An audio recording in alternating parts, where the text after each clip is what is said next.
మీరు ట్రేడింగ్‌లో చేస్తున్న మోస్ట్ డర్టీయెస్ట్ థింగ్ ఏంటి అంటే, న్యూస్ ట్రేడ్ చేయడం. ప్రతి ఒక్కరు ట్విట్టర్‌లో చూసి, టెలిగ్రామ్‌లో చూసి, ఒక నెగెటివ్ న్యూస్ రాగానే మార్కెట్‌ని షార్ట్ చేయడం. ఒక పాజిటివ్ న్యూస్ రాగానే మార్కెట్‌ని బై చేయడం. మన దగ్గరికి న్యూస్ అనేది చాలా లేట్‌గొస్తది.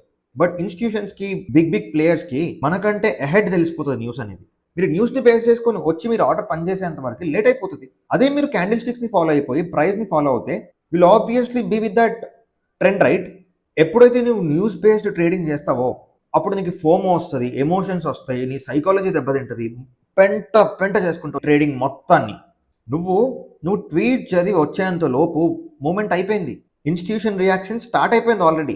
ఆల్గోరిథమ్స్ అన్నిట్లో ఆర్డర్ ఎగ్జిక్యూట్ అయిపోయింది. This is exactly retail psychology.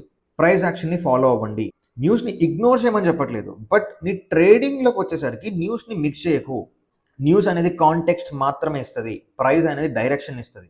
Because market అనేది హెడ్‌లైన్స్‌ని ఫాలో అవ్వదు. మార్కెట్ ఫాలో అయ్యేది ఆర్డర్ ఫ్లోని. ఎన్ని ఆర్డర్స్ పంచ్ అవుతున్నాయి ఆ పర్టిక్యులర్ టైంకి అనేది. అండ్ ఆ పర్టిక్యులర్ ఆర్డర్ ఫ్లో చూడాలి అంటే ఎక్కడ తెలుస్తది? ప్రైస్ యాక్షన్‌లో తెలుస్తది. చాట్స్‌లో తెలుస్తది. So please focus on your chats. Do not trade with news.